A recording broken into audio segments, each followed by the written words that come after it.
वातावरणातील सर्व घटक जे सेन्सर्स पण यामध्ये आहेत आणि या माध्यमातून आपल्याला हा सगळा डाटा जो मिळतो त्या बेसवरती आपण हा शुगरकेनचं उत्पादन घेत आहोत. हे सेन्सर्स टेक्नॉलॉजी आहे, हे तुम्ही पाहू शकता. हा लीप सेन्सर आहे, हा NPK सेन्सर आहे, हा सॉइल मॉइश्चर आणि EC म्हणजे इलेक्ट्रिकल कंडक्टिव्हिटी. हा जर पार्ट पाहिला तर हा आपला सॉइल pH आहे. हा मॉइश्चर सेन्सर आहे आणि तुम्ही पाहू शकता की फुटव्यांची संख्या, पानांची रुंदी, पानांचा कलर, हे सगळ्या गोष्टी जर आपण पाहिल्या तर AI तंत्रज्ञान हे सरस आहे आणि AI तंत्रज्ञानातून ऊस शेतीला फायदा आहे.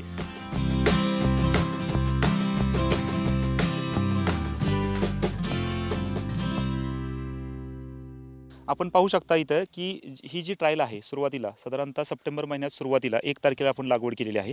याला T1 लिहिलेलं आहे. आपण या ठिकाणी आपण पाहू शकता की ही कंट्रोल आहे, म्हणजे हा विदाऊट AI आहे. आर्टिफिशियल इंटेलिजन्सचा यामध्ये वापर केलेला नाही आहे. आणि या ठिकाणी आपण पाहू शकता की या ठिकाणी आर्टिफिशियल इंटेलिजन्सचा वापर आहे. पूर्ण सेन्सर प्रणालीचा आपण वापर केलेला आहे. तुम्ही पाहू शकता इथं लीप सेन्सरपासून, म्हणजे लीप सेन्सर असेल, त्यानंतर जमिनीतील सर्व अन्नद्रव्य घटक जे सांगणार आहेत आपल्याला, हे सेन्सर्स टेक्नॉलॉजी आहे, हे तुम्ही पाहू शकता. हा लीप सेन्सर आहे. हा लीपवरचा जो पाण्याचं प्रमाण, म्हणजे जे लीप वेटनेस म्हणतो आपण, पान किती वेळ ओलावा धरून ठेवत आहे आणि पाल ओलावा राहू शकतं. हा NPK सेन्सर आहे. नायट्रोजन, फॉस्फरस आणि पोटॅश याची रिअल टाइम व्हॅल्यू आपल्याला या सेन्सरच्या माध्यमातून मिळत आहे.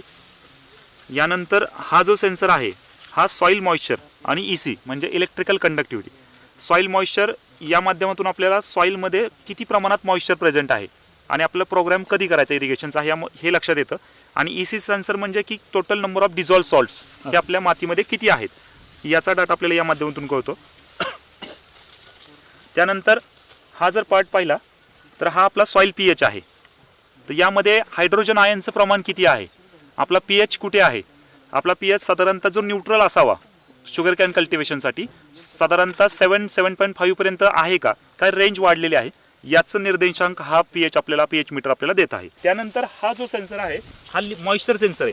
जसं तो मॉइश्चर सेन्सर पाहिला की सुरुवातीचं जो टॉप सॉइल आहे त्यातील मॉइश्चर कव्हर करतं आणि हा साधारणतः 1.5 फूट खोलीपर्यंत हा मॉइश्चर कव्हर करतोय.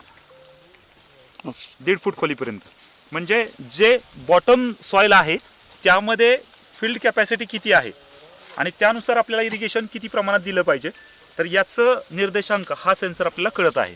वातावरणातील सर्व घटक जे सेन्सर्स पण यामध्ये आहेत आणि या माध्यमातून आपल्याला हा सगळा डाटा जो मिळतो त्या बेसवरती आपण हा शुगरकेनचं उत्पादन घेत आहोत. आणि तुम्ही पाहू शकता की फुटव्यांची संख्या, पानांची रुंदी, पानांचा कलर, हे सगळ्या गोष्टी जर आपण पाहिल्या तर AI तंत्रज्ञान हे सरस आहे आणि AI तंत्रज्ञानातून ऊस शेतीला फायदा आहे. ऊस शेती आपल्याला बहरलेले दिसते, हे AI तंत्रज्ञानाचं रहस्य आहे. आणि या ठिकाणी आपण पाहू शकतो की हा ऊस थोडा कोमजलेला आहे, ऊसामध्ये ग्रोथ नाही आहे प्रॉपर. तर हे यामध्ये विदाऊट AI म्हणजे AI वापरलेलं न वापरलेलं हे तंत्रज्ञान आहे. ऊसाच्या उत्पादनामध्ये जो खर्च होता, म्हणजे साधारणतः खर्च पाण्याचा असेल, औषधांचा असेल, खतांचा असेल, हा 30% आम्ही कमी केलेला आहे आणि उत्पादनामध्ये साधारणतः 30 ते 35% वाढ केलेली आहे. हे फक्त AI तंत्रज्ञानामुळे शक्य आहे. सगळ्यात महत्त्वाचं काय होतं की आपण ऊस साधारणतः 15 महिन्याचा 18 महिना झाल्यानंतर तोडत असतो, पण ज्यावेळेस मी हा ऊस तोडेल त्यावेळेस त्यामध्ये सुक्रतची मात्रा किती आहे हे आपल्याला लक्षात येत नाही. म्हणजे रिकव्हरीवरती आपण बोलतो, पण रिकव्हरी साधारणतः 7, 8, मॅक्झिमम 10 किंवा 11%. पण हा जर ऊस मी पूर्ण AI तंत्रज्ञानावरती वाढवला सुरुवातीपासून, म्हणजे ज्या काही वाढवण्याच्या ॲग्रोनॉमिकल प्रॅक्टिसेस होत्या तर त्या मी सुरुवातीपासून जर व्यवस्थित केल्या, म्हणजे त्यामध्ये खत, पाणी, अन्नद्रव्य, ह्या सर्व गोष्टी आणि क्लायमेट याचा अभ्यास करून मी हे ऊस वाढवलेला आहे, तर यात शर्करेचं म्हणजे सुक्रोजची मात्रा नक्कीच जास्त असणार आहे आणि यातून आपल्या सर्व शुगर इंडस्ट्रीला फायदा होईल. शेतकऱ्यांची रिकव्हरी वाढेल, शेतकऱ्यांनाही त्याचा मोबदला मिळेल. तर अशा अनुषंगाने हे सर्व AI तंत्रज्ञान आहे. आम्ही आपल्या कृषक प्रदर्शनामध्ये दिनांक 18 जानेवारी ते 22 जानेवारी या दरम्यान सर्व शेतकरी बांधवांना हे तंत्रज्ञान खुलं केलं आहे.